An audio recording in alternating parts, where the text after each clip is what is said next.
Livre 11, 1761. Quoique la Julie, qui depuis longtemps était sous presse, ne parut point encore à la fin de 1760, elle commençait à faire grand bruit. Madame de Luxembourg en avait parlé à la cour, Madame d'Houdetot à Paris. Cette dernière avait même obtenu de moi, pour Saint-Lambert, la permission de la faire lire en manuscrit au roi de Pologne, qui en avait été enchanté. Duclos, à qui je l'avais aussi fait lire, en avait parlé à l'Académie.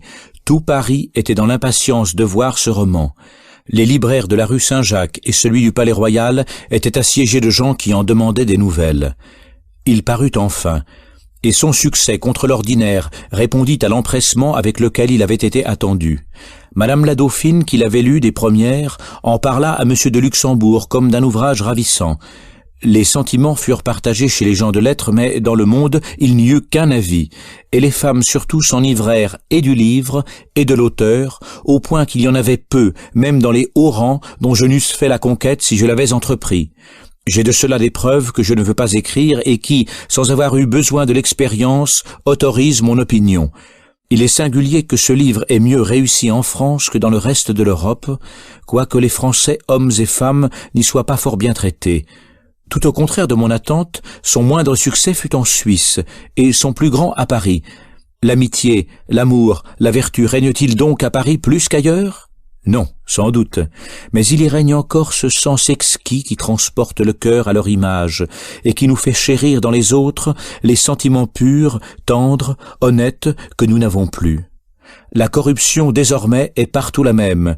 Il n'existe plus ni mœurs ni vertu en Europe, mais s'il existe encore quelque amour pour elle, c'est à Paris qu'on doit le chercher. Il faut, à travers tant de préjugés et de passions factices, savoir bien analyser le cœur humain pour y démêler les vrais sentiments de la nature. Il faut une délicatesse de tact qui ne s'acquiert que dans l'éducation du grand monde pour sentir, si j'ose ainsi dire, les finesses du cœur dont cet ouvrage est rempli. Je mets sans crainte sa 4e partie à côté de la princesse de Clèves, et je dis que si ces 2 morceaux n'eussent été lus qu'en province, on n'aurait jamais senti tout leur prix. Il ne faut donc pas s'étonner si le plus grand succès de ce livre fut à la cour. Il abonde en traits vifs mais voilés qui doivent y plaire, parce qu'on y est plus exercé à les pénétrer. Il faut pourtant ici distinguer encore. Cette lecture n'est assurément pas propre à cette sorte de gens d'esprit qui n'ont que de la ruse, qui ne sont fins que pour pénétrer le mal, et qui ne voient rien du tout où il n'y a que du bien à voir. Si par exemple la Julie eût été publiée en certains pays que je pense, je suis sûr que personne n'en eût achevé la lecture et qu'elle serait morte en naissant. J'ai rassemblé la plupart des lettres qui me furent écrites sur cet ouvrage dans une liasse qui est entre les mains de Madame de Nadaillac. Si jamais ce recueil paraît, on y verra des choses bien singulières et une opposition de jugement qui montre ce que c'est que d'avoir affaire au public. La chose qu'on y a le moins vue, et qui en fera toujours un ouvrage unique, est la simplicité du sujet et la chaîne de l'intérêt qui, concentrée entre 3 personnes, se soutient durant 6 volumes, sans épisodes, sans aventure romanesque, sans méchanceté d'aucune espèce, ni dans les personnages, ni dans les actions. Diderot a fait de grands compliments à Richardson sur la prodigieuse variété de ses tableaux et sur la multitude de ses personnages. Richardson a en effet le mérite de les avoir tous bien caractérisés, mais quant à leur nombre, il a cela de commun avec les plus insipides romanciers qui suppléent à la stérilité de leurs idées à force de personnages et d'aventures. Il est aisé de réveiller l'attention en présentant incessamment et des événements inouïs et de nouveaux visages qui passent comme les figures de la lanterne magique, mais de soutenir toujours cette attention sur les mêmes objets et sans aventures merveilleuses, cela certainement est plus difficile. Et si, toutes choses égales, la simplicité du sujet ajoute à la beauté de l'ouvrage, les romans de Richardson, supérieurs à tant d'autres choses, ne sauraient sur cet article entrer en parallèle avec le mien. Il est mort cependant, je le sais, et j'en sais la cause, mais il ressuscitera. Toute ma crainte était qu'à force de simplicité, ma marche ne fût ennuyeuse, et que je n'eusse pu nourrir assez l'intérêt pour le soutenir jusqu'au bout. Je fus rassuré par un fait qui seul m'a plus flatté que tous les compliments qu'a pu m'attirer cet ouvrage. Il parut au commencement du carnaval. Un colporteur le porta à Madame la princesse de Talmont un jour de bal de l'opéra. Après souper, elle se fit habiller pour y aller, et en attendant l'heure, elle se mit à lire le nouveau roman. À minuit, elle ordonna qu'on mît ses chevaux et continua de lire. On vint lui dire que ses chevaux étaient mis. Elle ne répondit rien. Ses gens, voyant qu'elle s'oubliait, vinrent l'avertir qu'il était 2 heures. « Rien ne presse encore, dit-elle, en lisant toujours. Quelque temps après, sa montre étant arrêtée, elle sonna pour savoir quelle heure il était. On lui dit qu'il était 4 heures. « Cela étant, dit-elle, il est trop tard pour aller au bal, qu'on ôte mes chevaux. » Elle se fit déshabiller et passa le reste de la nuit à lire. Depuis qu'on me raconta ce trait, j'ai toujours désiré de voir Madame de Talmont, non seulement pour savoir d'elle-même s'il est exactement vrai, mais aussi parce que j'ai toujours su qu'on ne pouvait prendre un intérêt si vif à l'Héloïse sans avoir ce 6e sens, ce sens moral dont si peu de cœurs sont doués et sans lequel nul ne saurait entendre le mien. Ce qui me rendit les femmes si favorables fut la persuasion où elles furent que j'avais écrit ma propre histoire et que j'étais moi-même le héros de ce roman. Cette croyance était si bien établie que Madame de Polignac écrivit à Madame de Verdelin pour la prier de m'engager à lui laisser voir le portrait de Julie. Tout le monde était persuadé qu'on ne pouvait exprimer si vivement des sentiments qu'on n'aurait point éprouvés, ni peindre ainsi les transports de l'amour que d'après son propre cœur. En cela l'on avait raison, et il est certain que j'écrivis ce roman dans les plus brûlantes extases. Mais on se trompait en pensant qu'il avait fallu des objets réels pour les produire. On était loin de concevoir à quel point je puis m'enflammer pour des êtres imaginaires. Sans quelques réminiscences de jeunesse et Madame d'Houdetot, les amours que j'ai sentis et décrits n'auraient été qu'avec des sylphides. Je ne voulus ni confirmer ni détruire une erreur qui m'était avantageuse. On peut voir dans la préface en dialogue que je fis imprimer à part comment je laissais là-dessus le public en suspens. Les rigoristes disent que j'aurais dû déclarer la vérité tout rondement. Pour moi, je ne vois pas ce qui m'y pouvait obliger, et je crois qu'il y aurait eu plus de bêtises que de franchise à cette déclaration faite sans nécessité. À peu près dans le même temps parut La paix perpétuelle, dont l'année précédente j'avais cédé le manuscrit à un certain monsieur de Bastide, auteur d'un journal appelé Le Monde, dans lequel il voulait, bon gré mal gré, fourrer tous mes manuscrits. Il était de la connaissance de monsieur Duclos, et vint en son nom me presser de lui aider à remplir Le Monde. Il avait parlé de la Julie, et voulait que je la misse dans son journal. Il voulait que j'y misse l'Émile, il aurait voulu que j'y misse le contrat social s'il en eût soupçonné l'existence. Enfin, excédé de ses importunités, je pris le parti de lui céder pour 12 louis mon extrait de La paix perpétuelle.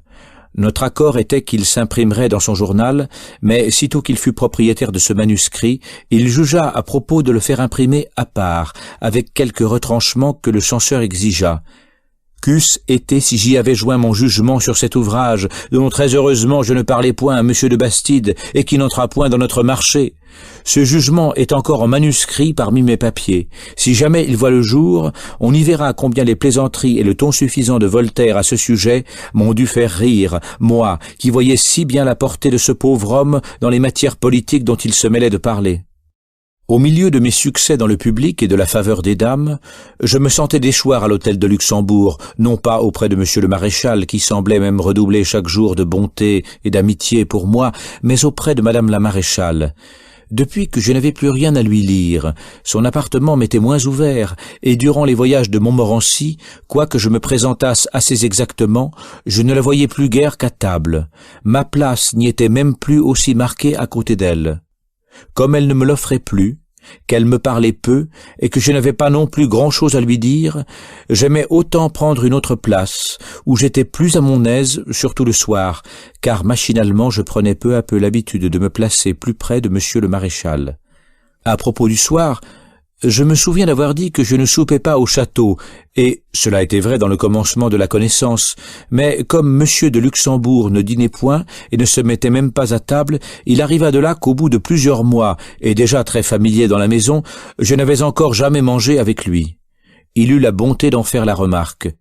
Cela me détermina d'y souper quelquefois quand il y avait peu de monde, et je m'en trouvais très bien, vu qu'on dînait presque en l'air et comme on dit sur le bout du banc, au lieu que le souper était très long parce qu'on s'y reposait avec plaisir au retour d'une longue promenade, très bon parce que monsieur de Luxembourg était gourmand, et très agréable parce que madame de Luxembourg en faisait les honneurs acharnés. Sans cette explication, l'on entendrait difficilement la fin d'une lettre de monsieur de Luxembourg, lias C, numéro 36, où il me dit qu'il se rappelle avec délice nos promenades. Surtout, ajoute-t-il, quand en rentrant les soirs dans la cour, nous n'y trouvions point de traces de roues de carrosse. C'est que, comme on passait tous les matins le râteau sur le sable de la cour pour effacer les ornières, je jugeais, par le nombre de ces traces, du monde qui était survenu dans l'après-midi. Cette année 1761 mit le comble aux pertes continuelles que fit ce bon seigneur depuis que j'avais l'honneur de le voir, comme si les maux que me préparait la destinée eussent dû commencer par l'homme pour qui j'avais le plus d'attachement et qui en était le plus digne. La première année, il perdit sa sœur, madame la duchesse de Villeroy. La seconde, il perdit sa fille, madame la princesse de Robec. La troisième, il perdit dans le duc de Montmorency son fils unique et dans le comte de Luxembourg son petit-fils, les seuls et derniers soutiens de sa branche et de son nom. Il supporta toutes ces pertes avec un courage apparent, mais son cœur ne cessa de saigner en dedans tout le reste de sa vie, et sa santé ne fit plus que décliner. La mort imprévue et tragique de son fils dut lui être d'autant plus sensible qu'elle arriva précisément au moment où le roi venait de lui accorder pour son fils et de lui promettre pour son petit-fils la survivance de sa charge de capitaine des gardes du corps. Il eut la douleur de voir s'éteindre peu à peu ce dernier enfant de la plus grande espérance, et cela par l'aveugle confiance de la mère au médecin qui fit périr ce pauvre enfant d'inanition avec des médecines pour toute nourriture. Hélas, si j'en eusse été cru, le grand-père et le petit-fils seraient tous deux encore en vie. Que ne dis-je point, que n'écrivis-je point à monsieur le maréchal, que de représentation ne fis-je point à madame de Montmorency sur le régime plus qu'austère que sur la foi de son médecin, elle faisait observer à son fils. Madame de Luxembourg, qui pensait comme moi, ne voulait point usurper l'autorité de la mère. Monsieur de Luxembourg, homme doux et faible, n'aimait point à contrarier. Madame de Montmorency avait dans Bordeaux une foi dont son fils finit par être la victime. Que ce pauvre enfant était aise quand il pouvait obtenir la permission de venir à Montlouis avec madame de Boufflers, demander à goûter à Thérèse et mettre quelque aliment dans son estomac affamé. Combien je déplorais en moi-même les misères de la grandeur, quand je voyais cet unique héritier d'un si grand bien, d'un si grand nom, de tant de titres et de dignités, dévorer avec l'avidité d'un mendiant un pauvre petit morceau de pain. Enfin, j'eus beau dire et beau faire, le médecin l'emporta, et l'enfant mourut de faim. La même confiance au charlatan qui fit périr le petit-fils creusa le tombeau du grand-père, et il s'y joignit de plus la pusillanimité de vouloir se dissimuler les infirmités de l'âge. Monsieur de Luxembourg avait eu par intervalle quelques douleurs au gros doigt du pied. Il en eut une atteinte à Montmorency qui lui donna de l'insomnie et un peu de fièvre. J'osais prononcer le mot de goutte. Madame de Luxembourg me tensa. Le valet de chambre, chirurgien de monsieur le maréchal, soutint que ce n'était pas la goutte et se mit à panser la partie souffrante avec du baume tranquille. Malheureusement, la douleur se calma et quand elle revint, on ne manqua pas d'employer le même remède qui l'avait calmée. La constitution s'altéra, les maux augmentèrent et les remèdes en même raison. Madame de Luxembourg, qui vit bien enfin que c'était la goutte, s'opposa à cet insensé traitement. On se cacha d'elle, et monsieur de Luxembourg périt par sa faute au bout de quelques années pour avoir voulu s'obstiner à guérir. Mais n'anticipons point de si loin sur les malheurs, combien j'en ai d'autres à narrer avant celui-là. Il est singulier avec quelle fatalité tout ce que je pouvais dire et faire semblait fait pour déplaire à madame de Luxembourg, lors même que j'avais le plus à cœur de conserver sa bienveillance. Les afflictions que monsieur de Luxembourg éprouvait coup sur coup ne faisaient que m'attacher à lui davantage et par conséquent à madame de Luxembourg, car ils m'ont toujours paru si sincèrement unis que les sentiments que l'on avait pour l'un s'étendaient nécessairement à l'autre. Monsieur le maréchal vieillissait. Son assiduité à la cour, les soins qu'elle entraînait, les chasses continuelles, la fatigue surtout du service durant son quartier auraient demandé la vigueur d'un jeune homme, et je ne voyais plus rien qui pût soutenir la sienne dans cette carrière. Puisque ses dignités devaient être dispersées et son nom éteint après lui, peu lui importait de continuer une vie laborieuse, dont l'objet principal avait été de ménager la faveur du prince à ses enfants. Un jour que nous n'étions que nous trois, et qu'il se plaignait des fatigues de la cour en homme que ses pertes avaient découragé, j'osais lui parler de retraite, et lui donner le conseil que Cynéas donnait à Pyrrhus. Il soupira et ne répondit pas décisivement. Mais au premier moment où madame de Luxembourg me vit en particulier, elle me relança vivement sur ce conseil qui me parut l'avoir alarmé. Elle ajouta une chose dont je sentis la justesse et qui me fit renoncer à retoucher jamais la même corde, c'est que la longue habitude de vivre à la cour devenait un vrai besoin, que c'était même ce moment une dissipation pour monsieur de Luxembourg, et que la retraite que je lui conseillais serait moins un repos pour lui qu'un exil où l'oisiveté, l'ennui, la tristesse achèveraient bientôt de le consumer. Quoi qu'elle dût voir qu'elle m'avait persuadé, ou qu'elle dût compter sur la promesse que je lui fis et que je lui tins, elle ne parut jamais bien tranquillisée à cet égard, et je me suis rappelé que depuis lors, mes tête-à-tête avec monsieur le maréchal avaient été plus rares et presque toujours interrompus. Tandis que ma balourdise et mon guignon me nuisaient ainsi de concert auprès d'elle, les gens qu'elle voyait et qu'elle aimait le plus ne m'y servaient pas.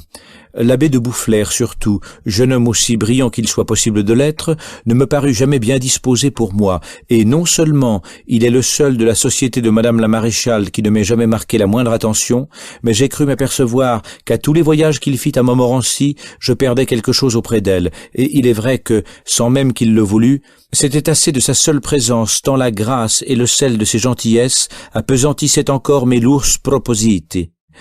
Les 2 premières années, il n'était presque pas venu à Montmorency, et par l'indulgence de madame la maréchale, je m'étais passablement soutenu, mais sitôt qu'il parut un peu de suite, je fus écrasé sans retour. J'aurais voulu me réfugier sous son aile et faire en sorte qu'il me prît en amitié, mais la même moussaderie qui me faisait un besoin de lui plaire m'empêcha d'y réussir, et ce que je fis pour cela, maladroitement, acheva de me perdre auprès de madame la maréchale sans m'être utile auprès de lui. Avec autant d'esprit, il eût pu réussir à tout, mais l'impossibilité de s'appliquer et le goût de la dissipation ne lui ont permis d'acquérir que des demi-talents en tout genre. En revanche, il en a beaucoup, et c'est tout ce qu'il faut dans le grand monde où il veut briller. Il fait très bien de petits vers, écrit très bien de petites lettres, va joyant un peu du sistre et barbouillant un peu de peinture au pastel. Il s'avisa de vouloir faire le portrait de madame de Luxembourg. Ce portrait était horrible. Elle prétendait qu'il ne lui ressemblait point du tout, et cela était vrai. Le traître d'abbé me consulta, et moi, comme un sot et comme un menteur, je dis que le portrait ressemblait. Je voulais cajoler l'abbé, mais je ne cajolai pas madame la maréchale qui mit ce trait sur ses registres, et l'abbé, ayant fait son coup, se moqua de moi. J'appris par ce succès de mon tardif coup d'essai à ne me plus mêler de vouloir flagorner et flatter malgré Minerve. Mon talent était de dire aux hommes des vérités utiles, mais dures, avec assez d'énergie et de courage. Il fallait m'y tenir. Je n'étais point né, je ne dis pas pour flatter, mais pour louer. La maladresse des louanges que j'ai voulu donner m'a fait plus de mal que l'âpreté de mes censures. J'en ai à citer ici un exemple si terrible que ces suites ont non seulement fait ma destinée pour le reste de ma vie, mais décideront peut-être de ma réputation dans toute la postérité. Durant les voyages de Montmorency, monsieur de Choiseul venait quelquefois souper au château. Il y vint un jour que j'en sortais. On parla de moi. Monsieur de Luxembourg lui conta mon histoire de Venise avec monsieur de Montaigu.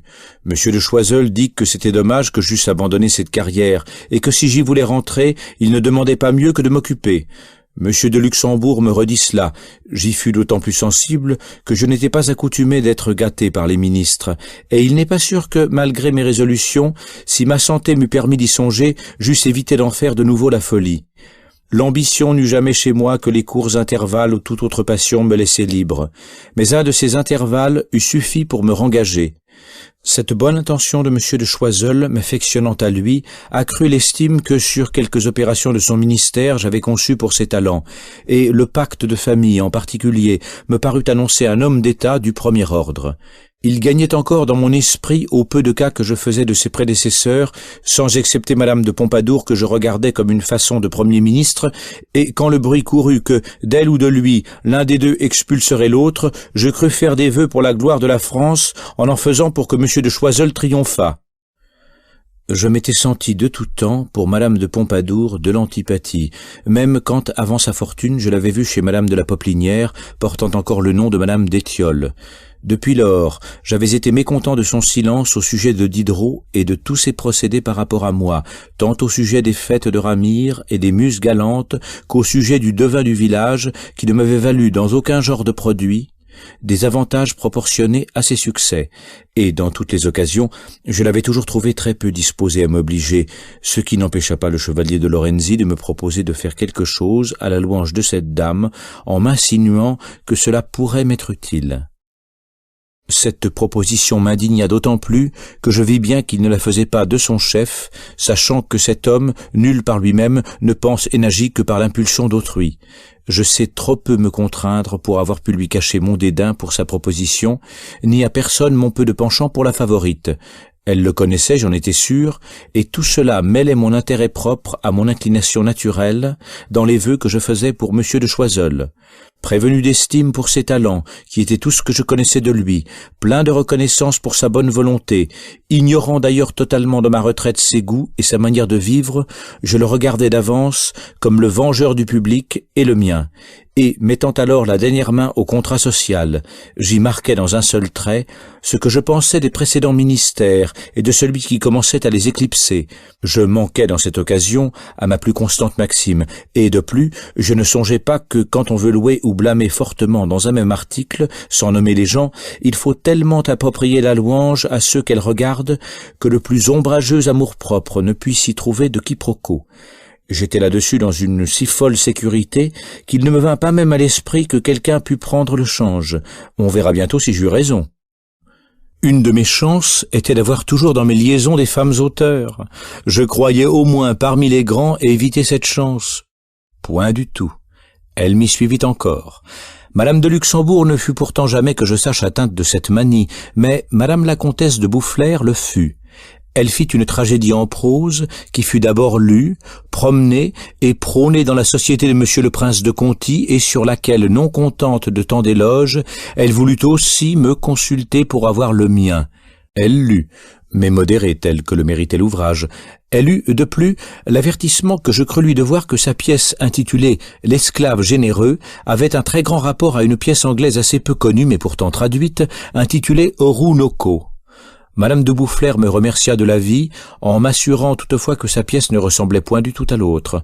Je n'ai jamais parlé de ce plagiat à personne au monde qu'à elle seule, et cela pour remplir un devoir qu'elle m'avait imposé.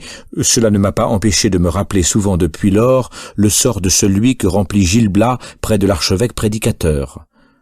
Outre l'abbé de Boufflers qui ne m'aimait pas, outre Madame de Boufflers auprès de laquelle j'avais des torts que jamais les femmes ni les auteurs ne pardonnent, tous les autres amis de Madame la maréchale m'ont toujours paru peu disposés à être des miens, entre autres Monsieur le Président Hénault, lequel, enrôlé parmi les auteurs, n'était pas exempt de leurs défauts, entre autres aussi Madame du Deffand et Mademoiselle de l'Espinasse, toutes deux en grande liaison avec Voltaire, et intimes amies de d'Alembert, avec lequel la dernière a même fini par vivre, s'entend en tout bien et en tout honneur, et cela ne peut même s'entendre autrement. J'avais d'abord commencé par m'intéresser fort à Madame du Deffand, que la perte de ses yeux faisait au mien un objet de commisération, mais sa manière de vivre si contraire à la mienne, que l'heure du lever de l'un était presque celle du coucher de l'autre, sa passion sans borne pour le bel esprit, l'importance qu'elle donnait soit en bien, soit en mal au moindre torche-cul qui paraissait, le despotisme et l'emportement de ses oracles, son engouement outré pour ou contre toute chose, qui ne lui permettait de parler de rien qu'avec des convulsions, ses préjugés incroyables, son invincible obstination, l'enthousiasme de déraison où la portait l'opiniâtreté de ses jugements passionnés, tout cela me rebuta bientôt des soins que je voulais lui rendre. Je la négligeais, elle s'en aperçut, c'en fut assez pour la mettre en fureur, et quoique je sentisse assez combien une femme de ce caractère pouvait être à craindre, j'aimais mieux encore m'exposer au fléau de sa haine qu'à celui de son amitié. Ce n'était pas assez d'avoir si peu d'ennemis dans la société de Madame de Luxembourg, si je n'avais des ennemis dans sa famille. Je n'en eus qu'un, mais qui, par la position où je me trouve aujourd'hui, en vaut 100. Ce n'était assurément pas Monsieur le duc de Villeroy, son frère, car non seulement il m'était venu voir, mais il m'avait invité plusieurs fois d'aller à Val-Romey, et comme j'avais répondu à cette invitation avec autant de respect et d'honnêteté qu'il m'avait été possible, partant de cette réponse vague comme d'un consentement, il avait arrangé avec Monsieur et Madame de Luxembourg un voyage d'une quinzaine de jours dont je devais être et qui me fut proposé. Comme les soins qu'exigeait ma santé ne me permettaient pas alors de me déplacer sans risque, je priais Monsieur de Luxembourg de vouloir bien me dégager. On peut voir par sa réponse, lias D numéro 3, que cela se fit de la meilleure grâce du monde, et Monsieur le duc de Villeroy ne m'en témoigna pas moins de bonté qu'auparavant. Son neveu et son héritier, le jeune marquis de Villeroy, ne participa pas à la bienveillance dont m'honorait son oncle, ni aussi, je l'avoue, au respect que j'avais pour lui.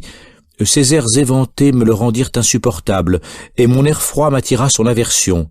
Il fit même, un soir à table, une incartade dont je me tirais mal parce que je suis bête, sans aucune présence d'esprit, et que la colère, au lieu d'aiguiser le peu que j'en ai, me l'ôte. J'avais un chien qu'on m'avait donné tout jeune, presque à mon arrivée à l'Ermitage, et que j'avais appelé Duc. Ce chien, non beau mais rare en son espèce, duquel j'avais fait mon compagnon, mon ami, et qui certainement méritait mieux ce titre que la plupart de ceux qui l'ont pris, était devenu célèbre au château de Montmorency par son naturel aimant, sensible, et par l'attachement que nous avions l'un pour l'autre. Mais par une pusillanimité fort sotte, j'avais changé son nom en celui de Turc, comme s'il n'y avait pas des multitudes de chiens qui s'appelaient Marquis, sans qu'aucun marquis s'en fâche. Le marquis de Villeroy, qui sut ce changement de nom, me poussa tellement là-dessus que je fus obligé de compter en pleine table ce que j'avais fait.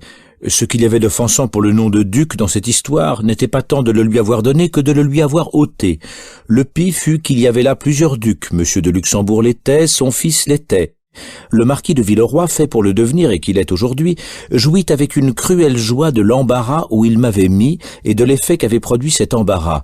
On m'assura le lendemain que sa tante l'avait très vivement tancé là-dessus, et l'on peut juger si cette réprimande, en la supposant réelle, a dû beaucoup raccommoder mes affaires auprès de lui. Je n'avais pour appui contre tout cela tant à l'hôtel du Luxembourg qu'au Temple que le seul chevalier de Lorenzi, qui fit profession d'être mon ami, mais il l'était encore plus de d'Alembert, à l'ombre duquel il passait chez les femmes pour un grand géomètre. Il était d'ailleurs le Sigisbée, ou plutôt le complaisant de madame la comtesse de Boufflers, très amie elle-même de d'Alembert, et le chevalier de Lorenzi n'avait d'existence et ne pensait que par elle. Ainsi, loin que j'eusse au dehors quelque contrepoids à mon ineptie pour me soutenir auprès de madame de Luxembourg, tout ce qui l'approchait semblait concourir à me nuire dans son esprit. Cependant, outre l'Émile dont elle avait voulu se charger, elle me donna dans le même temps une autre marque d'intérêt et de bienveillance qui me fit croire que même en s'ennuyant de moi, elle me conservait et me conserverait toujours l'amitié qu'elle m'avait tant de fois promise pour toute la vie. Sitôt que j'avais cru pouvoir compter sur ce sentiment de sa part, j'avais commencé par soulager mon cœur auprès d'elle de l'aveu de toutes mes fautes, ayant pour maxime inviolable avec mes amis de me montrer à leurs yeux exactement tel que je suis, ni meilleur ni pire. Je lui avais déclaré mes liaisons avec Thérèse et tout ce qui en avait résulté, sans omettre de quelle façon j'avais disposé de mes enfants. Elle avait reçu mes confessions très bien, trop bien même, en m'épargnant les censures que je méritais. Et ce qui m'émut surtout vivement fut de voir les bontés qu'elle prodiguait à Thérèse, lui faisant de petits cadeaux, l'envoyant chercher, l'exhortant à l'aller voir, la recevant avec 100 caresses et l'embrassant très souvent devant tout le monde. Cette pauvre fille était dans des transports de joie et de reconnaissance qu'assurément je partageais bien. Les amitiés dont monsieur et madame de Luxembourg me comblaient en elle me touchant bien plus vivement encore que celles qu'ils me faisaient directement. Pendant assez longtemps, les choses en restèrent là. Mais enfin, madame la maréchale poussa la bonté jusqu'à vouloir retirer un de mes enfants. Elle savait que j'avais fait mettre un chiffre dans les langes de l'aîné. Elle me demanda le double de ce chiffre. Je le lui donnai. Elle employa pour cette recherche Laroche, son valet de chambre et son homme de confiance, qui fit de vaines perquisitions et ne trouva rien. Quoiqu'au bout de 12 ou 14 ans seulement, si les registres des enfants trouvés étaient bien en ordre ou que la recherche eût été bien faite, ce chiffre n'eût pas dû être introuvable. Quoi qu'il en soit, je fus moins fâché de ce mauvais succès que je ne l'aurais été si j'avais suivi cet enfant dès sa naissance.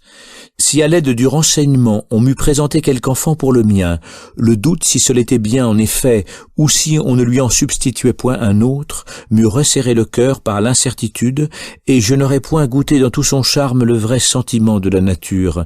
Il a besoin, pour se soutenir, au moins durant l'enfance, d'être appuyé sur l'habitude.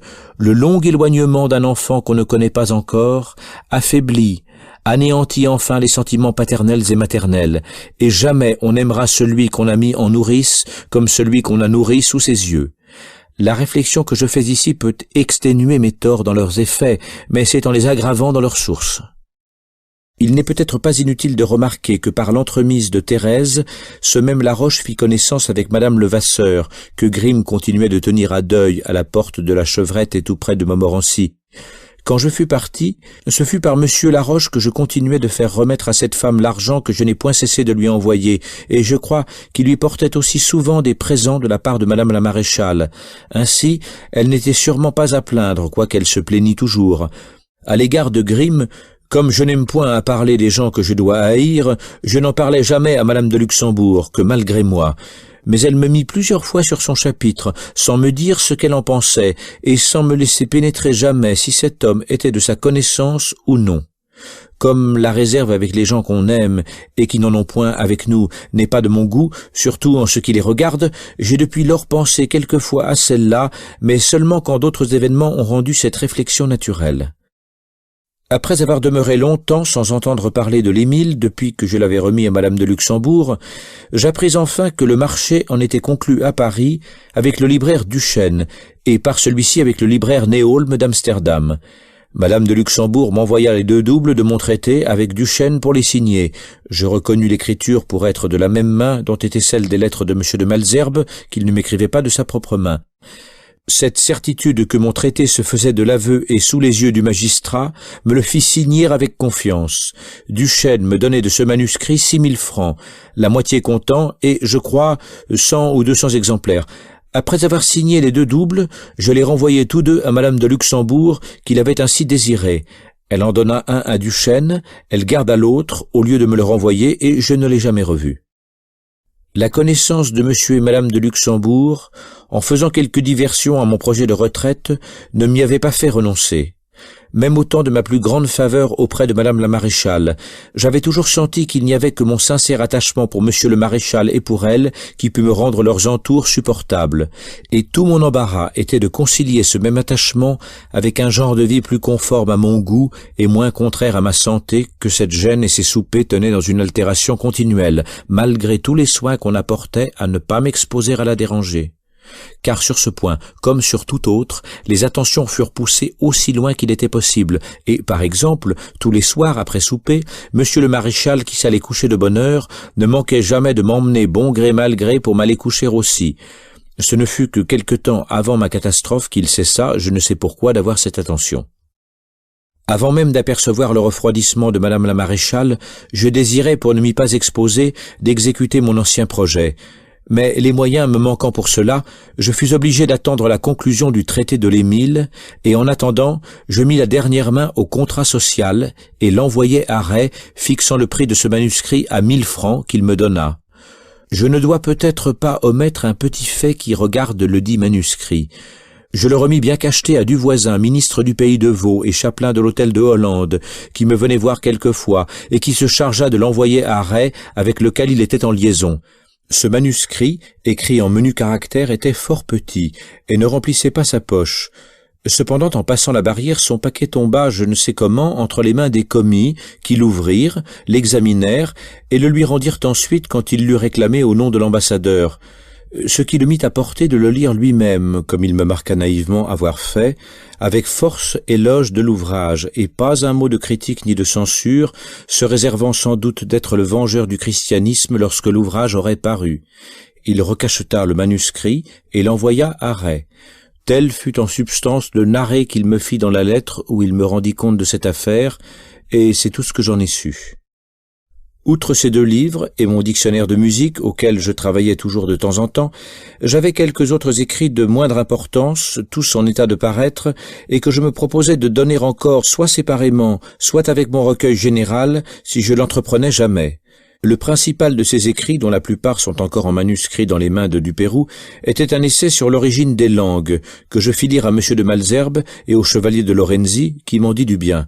Je comptais que toutes ces productions rassemblées me vaudraient au moins tout frais fait un capital de 8 à 10 000 francs que je voulais placer en rente viagère tant sur ma tête que sur celle de Thérèse, après quoi nous irions, comme je l'ai dit, vivre ensemble au fond de quelque province, sans plus occuper le public de moi et sans plus m'occuper moi-même d'autre chose que d'achever paisiblement ma carrière en continuant de faire autour de moi tout le bien qu'il m'était possible et d'écrire à loisir les mémoires que je méditais. Tel était mon projet, dont la générosité de Ray, que je ne dois pas taire, vint faciliter encore l'exécution. Ce libraire dont on me disait tant de mal à Paris est cependant de tous ceux avec qui j'ai eu affaire, le seul dont j'ai eu toujours à me louer. Nous étions à la vérité souvent en querelle sur l'exécution de mes ouvrages. Il était étourdi, j'étais emporté, mais en matière d'intérêt et de procédés qui s'y rapportent, quoique je n'ai jamais fait avec lui de traité de forme, je l'ai toujours trouvé plein d'exactitude et de probité. Il est même aussi le seul qui m'ait avoué franchement qu'il faisait bien ses affaires avec moi, et souvent, il m'a dit qu'il me devait sa fortune en m'offrant de m'en faire part. Ne pouvant exercer directement avec moi sa gratitude, il voulut me la témoigner au moins dans ma gouvernante, à laquelle il fit une pension viagère de 300 francs, exprimant dans l'acte que c'était en reconnaissance des avantages que je lui avais procurés. Il fit cela de lui à moi, sans ostentation, sans prétention, sans bruit, et si je n'en avais parlé le premier à tout le monde, personne n'en aurait rien su. Je fus si touché de ce procédé que depuis lors, je me suis attaché à Ray d'une amitié véritable. Quelque temps après, il me désira pour parrain d'un de ses enfants. J'y consentis, et l'un de mes regrets dans la situation où l'on m'a réduit est qu'on m'ait ôté tout moyen de rendre désormais mon attachement utile à ma filleule et à ses parents. Pourquoi, si sensible à la modeste générosité de ce libraire, le suis-je si peu aux bruyants empressements de tant de gens haut huppés et qui remplissent pompeusement l'univers du bien qu'ils disent m'avoir voulu faire et dont je n'ai jamais rien senti? Est-ce leur faute? Est-ce la mienne? Ne sont-ils que vains? Ne suis-je qu'un ingrat? Lecteur sensé, pesez, décidez. Pour moi, je me tais. Cette pension fut une grande ressource pour l'entretien de Thérèse et un grand soulagement pour moi. Mais au reste, j'étais bien éloigné d'en tirer un profit direct pour moi-même, non plus que de tous les cadeaux qu'on lui faisait.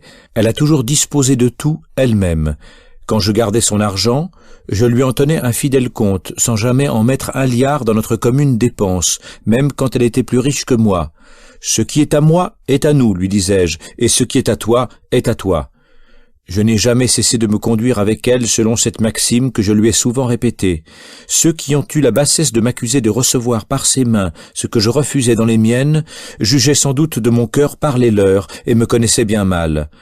Je mangerais volontiers avec elle le pain qu'elle aurait gagné, jamais celui qu'elle aurait reçu. J'en appelle sur ce point à son témoignage, et dès à présent, et lorsque selon le cours de la nature elle m'aura survécu. Malheureusement, elle est peu entendue en économie à tous égards, peu soigneuse et fort dépensière, non par vanité ni par gourmandise, mais par négligence uniquement. Nul n'est parfait ici-bas. Et puisqu'il faut que ses excellentes qualités soient rachetées, j'aime mieux qu'elle ait des défauts que des vices. Quoique ces défauts nous fassent peut-être encore plus de mal à tous deux. Les soins que j'ai pris pour elle, comme jadis pour maman, de lui accumuler quelque avance qui pût un jour lui servir de ressource, sont inimaginables, mais ce furent toujours des soins perdus. Jamais elles n'ont compté ni l'une ni l'autre avec elle-même, et malgré tous mes efforts, tout est toujours parti à mesure qu'il est venu. Quelque simplement que Thérèse se mette, jamais la pension de reine ne lui a suffi pour se nipper, que je n'y ai encore suppléé du mien chaque année. Nous ne sommes pas faits, ni elle ni moi, pour être jamais riches, et je ne compte assurément pas cela parmi nos malheurs. Le contrat social s'imprimait assez rapidement. Il n'en était pas de même de l'Émile, dont j'attendais la publication pour exécuter la retraite que je méditais. Duchesne m'envoyait de temps à autre des modèles d'impression pour choisir. Quand j'avais choisi, au lieu de commencer, il m'en envoyait encore d'autres.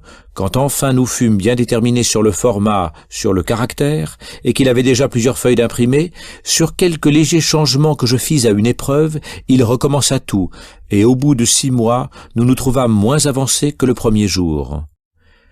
Durant tous ces essais, je vis bien que l'ouvrage s'imprimait en France ainsi qu'en Hollande, et qu'il s'en faisait à la fois 2 éditions. Que pouvais-je faire? Je n'étais plus maître de mon manuscrit.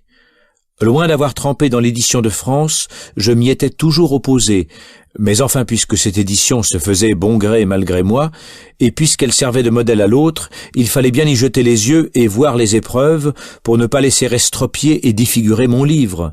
D'ailleurs, l'ouvrage s'imprimait tellement de l'aveu du magistrat que c'était lui qui dirigeait en quelque sorte l'entreprise, qu'il m'écrivait très souvent et qu'il vint me voir même à ce sujet dans une occasion dont je vais parler à l'instant. Tandis que Duchesne avançait à pas de tortue, Néaulme, qu'il retenait, avançait encore plus lentement.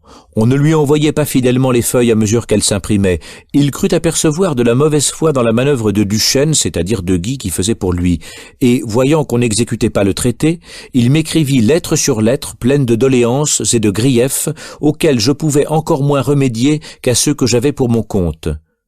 Son ami Guérin, qui me voyait alors fort souvent, me parlait incessamment de ce livre, mais toujours avec la plus grande réserve. Il savait et ne savait pas qu'on l'imprimait en France. Il savait et ne savait pas que le magistrat s'en mêlât. En me plaignant des embarras qu'allait me donner ce livre, il semblait m'accuser d'imprudence, sans vouloir jamais dire en quoi elle consistait. Il biaisait et tergiversait sans cesse. Il semblait ne parler que pour me faire parler. Ma sécurité pour l'or était si complète que je riais du ton circonspect et mystérieux qu'il mettait à cette affaire, comme d'un tic contracté chez les ministres et les magistrats dont il fréquentait assez les bureaux. Sûr d'être en règle à tous égards sur cet ouvrage, fortement persuadé qu'il avait non seulement l'agrément et la protection du magistrat, mais même qu'il méritait et qu'il avait de même la faveur du ministre, je me félicitais de mon courage à bien faire et je riais de mes pusillanimes amis qui paraissaient s'inquiéter pour moi. Duclos fut de ce nombre, et j'avoue que ma confiance en sa droiture et en ses lumières eût pu m'alarmer à son exemple, si j'en avais eu moins dans l'utilité de l'ouvrage et dans la probité de ses patrons. Il me vint voir de chez M. Bell, tandis que l'Émile était sous presse. Il m'en parla. Je lui lus la profession de foi du vicaire savoyard. Il l'écouta très paisiblement, et ce me semble avec grand plaisir. Il me dit quand j'eus fini, « Quoi, citoyen, cela fait partie d'un livre qu'on imprime à Paris ?» « Oui, lui dis-je, et l'on devrait l'imprimer au Louvre par ordre du roi. »« J'en conviens, me dit-il, mais faites-moi le plaisir de ne dire à personne que vous m'ayez lu ce morceau. » Cette frappante manière de s'exprimer me surprit sans m'effrayer. Je savais que Duclos voyait beaucoup M. de Malesherbes. J'eus peine à concevoir comment il pensait si différemment que lui sur le même objet. Je vivais à Montmorency depuis plus de 4 ans sans y avoir eu un seul jour de bonne santé. Quoique l'air y soit excellent, les eaux y sont mauvaises, et cela peut très bien être une des causes qui contribuait à empirer mes maux habituels. Sur la fin de l'automne 1761, je tombai tout à fait malade et je passai l'hiver entier dans des souffrances presque sans relâche. Le mal physique, augmenté par 1000 inquiétudes, me les rendit aussi plus sensibles. Depuis quelque temps, de sourds et tristes pressentiments me troublaient sans que je susse à propos de quoi. Je recevais des lettres anonymes assez singulières, et même des lettres signées qui ne l'étaient guère moins. J'en reçus une d'un conseiller au Parlement de Paris qui, mécontent de la présente constitution des choses, inaugurant pas bien des suites, me consultait sur le choix d'un asile à Genève ou en Suisse pour s'y retirer avec sa famille. J'en reçus une de monsieur de... président à Mortier au Parlement de... lequel me proposait de rédiger pour ce Parlement, qui pour lors était mal avec la Cour, des mémoires et remontrances, offrant de me fournir tous les documents et matériaux dont j'aurais besoin pour cela. Quand je souffre, je suis sujet à l'humeur. J'en avais en recevant ces lettres. J'en mis dans les réponses que j'y fis, refusant tout à plat ce qu'on me demandait. Ce refus n'est assurément pas ce que je me reproche, puisque ces lettres pouvaient être des pièges de mes ennemis, et ce qu'on me demandait était contraire à des principes dont je voulais moins me départir que jamais. Mais, pouvant refuser avec aménité, je refusais avec dureté, et voilà en quoi j'eus tort. On trouvera parmi mes papiers les 2 lettres dont je viens de parler. Celle du conseiller ne me surprit pas absolument, parce que je pensais comme lui et comme beaucoup d'autres que la constitution déclinante menaçait la France d'un prochain délabrement. Les désastres d'une guerre malheureuse qui tous venaient de la faute du gouvernement, l'incroyable désordre des finances, les tiraillements continuels de l'administration, partagés jusqu'alors entre 2 ou 3 ministères en guerre ouverte l'un avec l'autre et qui, pour se nuire mutuellement, abîmaient le royaume, le mécontentement général du peuple et de tous les ordres de l'État, l'entêtement d'une femme obstinée qui, sacrifiant toujours à ses goûts ses lumières, si tant est qu'elle en eût, écartait presque toujours des emplois les plus capables pour placer ceux qui lui plaisaient le plus. Tout concourait à justifier la prévoyance du conseiller et celle du public et la mienne. Cette prévoyance me mit même plusieurs fois en balance si je ne chercherais pas moi-même un asile hors du royaume avant les troubles qui semblaient le menacer. Mais, rassuré par ma petitesse et mon humeur paisible, je crus que, dans la solitude où je voulais vivre, nul orage ne pouvait pénétrer jusqu'à moi. Fâché seulement que dans cet état de choses, M. de Luxembourg se prêta à des commissions qui devaient le faire moins bien valoir dans son gouvernement. J'aurais voulu qu'il s'y ménageât, à tout événement, une retraite, s'il arrivait que la grande machine vînt à crouler, comme cela paraissait à craindre dans l'état actuel des choses. Et il me paraît encore à présent indubitable que si toutes les rênes du gouvernement ne fussent enfin tombées dans une seule main, la monarchie française serait maintenant aux abois. Tandis que mon état empirait, L'impression de l'Émile se ralentissait et fut enfin tout à fait suspendue sans que je pusse en apprendre la raison, sans que Guy daignât plus m'écrire ni me répondre, sans que je pusse avoir des nouvelles de personne, ni rien savoir de ce qui se passait, Monsieur de Malesherbes étant pour lors à la campagne. Jamais un malheur, quel qu'il soit, ne me trouble ni ne m'abat, pourvu que je sache en quoi il consiste.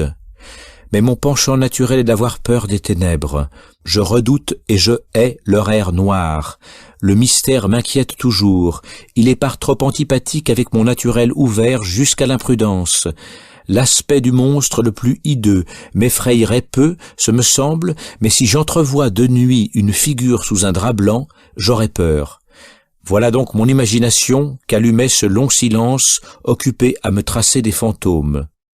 Plus j'avais à cœur la publication de mon dernier et meilleur ouvrage, plus je me tourmentais à chercher ce qui pouvait l'accrocher, et toujours portant tout à l'extrême dans la suspension de l'impression du livre, j'en croyais voir la suppression.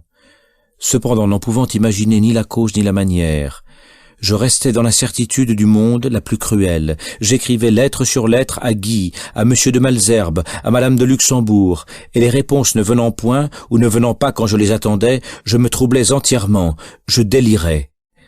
Malheureusement, j'appris dans le même temps que le père Griffet, jésuite, avait parlé de l'Émile et en avait rapporté même des passages.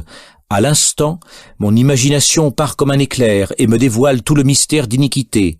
J'en vis la marche aussi clairement, aussi sûrement que si elle m'eût été révélée.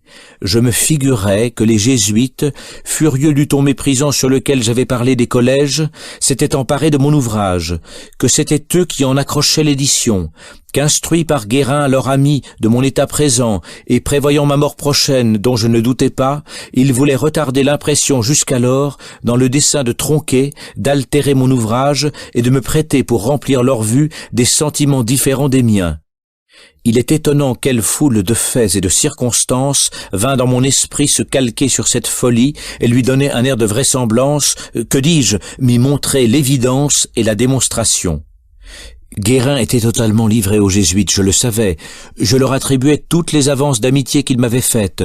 Je me persuadais que c'était par leur impulsion qu'ils m'avaient pressé de traiter avec Néolme, que par ledit Néolme, ils avaient eu les premières feuilles de mon ouvrage, qu'ils avaient ensuite trouvé le moyen d'en arrêter l'impression chez Duchesne, et peut-être de s'emparer de mon manuscrit pour y travailler à leur aise, jusqu'à ce que ma mort les laissât libres de le publier, travesti à leur mode. J'avais toujours senti, malgré le patelinage du père Berthier, que les jésuites ne m'aimaient pas, non seulement comme encyclopédiste, mais parce que tous mes principes étaient encore plus opposés à leurs maximes et à leur crédit que l'incrédulité de mes confrères, puisque le fanatisme athée et le fanatisme dévot, se touchant par leur commune intolérance, peuvent même se réunir comme ils ont fait à la Chine, et comme ils font contre moi. Au lieu que la religion raisonnable et morale, ôtant tout pouvoir humain sur les consciences, ne laisse plus de ressources aux arbitres de ce pouvoir. Je savais que monsieur le chancelier était aussi fort ami des jésuites. Je craignais que le fils, intimidé par le père, ne se vît forcé de leur abandonner l'ouvrage qu'il avait protégé. Je croyais même voir l'effet de cet abandon dans les chicanes que l'on commençait à me susciter sur les 2 premiers volumes, où l'on exigeait des cartons pour des riens, tandis que les 2 autres volumes étaient, comme on ne l'ignorait pas, remplis de choses si fortes qu'il eût fallu les refondre en entier en les censurant comme les 2 premiers. Je savais de plus, et M. de Malesherbes me le dit lui-même, que l'abbé de Grave, qu'il avait chargé de l'inspection de cette édition, était encore un autre partisan des jésuites. Je ne voyais partout que jésuites, sans songer qu'à la veille d'être anéantis et tout occupés de leur propre défense, ils avaient autre chose à faire que d'aller tracasser sur l'impression d'un livre où il ne s'agissait pas d'eux. J'ai tort de dire sans songer, car j'y songeais très bien, et c'est même une objection que M. de Malesherbes eut soin de me faire sitôt qu'il fut instruit de ma vision, mais par un autre de ces travers d'un homme qui du fond de sa retraite veut juger du secret des grandes affaires dont il ne sait rien, je ne voulus jamais croire que les jésuites fussent en danger, et je regardais le bruit qui se répandait comme un leurre de leur part pour endormir leurs adversaires. Leur succès passé, qui ne s'était jamais démenti, me donnait une si terrible idée de leur puissance que je déplorais déjà l'avilissement du Parlement. Je savais que M. de Choiseul avait étudié chez les jésuites, que Mme de Pompadour n'était point mal avec eux, et que leur ligue avec les favorites et les ministres avait toujours paru avantageuse aux uns et aux autres contre leurs ennemis communs. La cour paraissait ne se mêler de rien, et persuadé que si la société recevait un jour quelque rude échec, ce ne serait jamais le Parlement qui serait assez fort pour le lui porter, je tirais de cette inaction de la cour le fondement de leur confiance et l'augure de leur triomphe. Enfin, ne voyant dans tous les bruits du jour qu'une feinte et des pièges de leur part, et leur croyant dans leur sécurité du temps pour vaquer à tout, je ne doutais pas qu'ils n'écrasassent dans peu le jansénisme et le Parlement, et les encyclopédistes, et tous ceux qui n'auraient pas porté leur joug, et qu'enfin, s'ils laissaient paraître mon livre, ce ne fut qu'après l'avoir transformé au point de s'en faire une arme, en se prévalant de mon nom pour surprendre mes lecteurs. Je me sentais mourant. J'ai peine à comprendre comment cette extravagance ne m'acheva pas, tant l'idée de ma mémoire déshonorée après moi, dans mon plus digne et meilleur livre, m'était effroyable. Jamais je n'ai tant craint de mourir, et je crois que si j'étais mort dans ces circonstances, je serais mort désespéré. Aujourd'hui même que je vois marcher sans obstacle à son exécution le plus noir, le plus affreux complot qui jamais ait été tramé contre la mémoire d'un homme, je mourrais beaucoup plus tranquille, certain de laisser dans mes écrits un témoignage de moi qui triomphera tôt ou tard des complots des hommes. Monsieur de Malesherbes, témoin et confident de mes agitations, se donna pour les calmer des soins qui prouvent son inépuisable bonté de cœur. Madame de Luxembourg concourut à cette bonne œuvre et fut plusieurs fois chez Duchesne pour savoir à quoi en était cette édition. Enfin, l'impression fut reprise et marcha plus rondement, sans que jamais j'aie pu savoir pourquoi elle avait été suspendue. Monsieur de Malesherbes prit la peine de venir à Montmorency pour me tranquilliser. Il en vint à bout, et ma parfaite confiance en sa droiture, l'ayant emporté sur l'égarement de ma pauvre tête, rendit efficace tout ce qu'il fit pour m'en ramener. Après ce qu'il avait vu de mes angoisses et de mon délire, il était naturel qu'il me trouvât très à plaindre. Aussi fit-il. Les propos incessamment rebattus de la cabale philosophique qui l'entourait lui revinrent à l'esprit. Quand j'allais vivre à l'Ermitage, ils publièrent, comme je l'ai déjà dit, que je n'y tiendrais pas longtemps. Quand ils virent que je persévérais, ils dirent que c'était par obstination, par orgueil, par honte de m'en dédire, mais que je m'y ennuyais à périr, et que j'y vivais très malheureux. Monsieur de Malesherbes le crut et me l'écrivit. Sensible à cette erreur dans un homme pour qui j'avais tant d'estime, je lui écrivis 4 lettres consécutives où, lui exposant les vrais motifs de ma conduite, je lui décrivis fidèlement mes goûts, mes penchants, mon caractère et tout ce qui se passait dans mon cœur. Ces 4 lettres, faites sans brouillon, rapidement, à traits de plume, et sans même avoir été relues, sont peut-être la seule chose que j'ai écrite avec facilité dans toute ma vie, et, ce qui est bien étonnant, au milieu de mes souffrances et de l'extrême abattement où j'étais. Je gémissais en me sentant défaillir de penser que je laissais dans l'esprit des honnêtes gens une opinion de moi si peu juste, et, par l'esquisse tracée à la hâte dans ces 4 lettres, je tâchais de suppléer en quelque sorte aux mémoires que j'avais projetées. Ces lettres qui plurent à Monsieur de Malesherbes et qu'il montra dans Paris sont en quelque façon le sommaire de ce que j'expose ici plus en détail et méritent à ce titre d'être conservées. On trouvera parmi mes papiers la copie qu'il en fit faire à ma prière et qu'il m'envoya quelques années après. La seule chose qui m'affligeait désormais dans l'opinion de ma mort prochaine était de n'avoir aucun homme lettré de confiance entre les mains duquel je pusse déposer mes papiers pour en faire après moi le triage. Depuis mon voyage de Genève, je m'étais lié d'amitié avec Moultou. J'avais de l'inclination pour ce jeune homme, et j'aurais désiré qu'il vînt me fermer les yeux. Je lui marquais ce désir, et je crois qu'il aurait fait avec plaisir cet acte d'humanité si ses affaires et sa famille le lui eussent permis. Privé de cette consolation, je voulus du moins lui marquer ma confiance en lui envoyant la profession de foi du vicaire avant la publication. Il en fut content. Mais il ne me parut pas, dans sa réponse, partager la sécurité avec laquelle j'en attendais pour lors les faits. Il désira d'avoir de moi quelques morceaux que n'eut personne autre. Je lui envoyai une oraison funèbre du feu duc d'Orléans que j'avais faite pour l'abbé Darty et qui ne fut pas prononcée parce que, contre son attente, ce ne fut pas lui qui en fut chargé. L'impression, après avoir été reprise, se continua, s'acheva même assez tranquillement.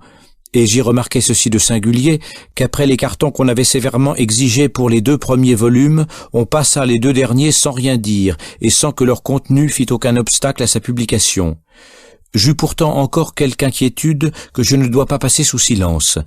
Après avoir eu peur des jésuites, j'eus peur des jansénistes et des philosophes.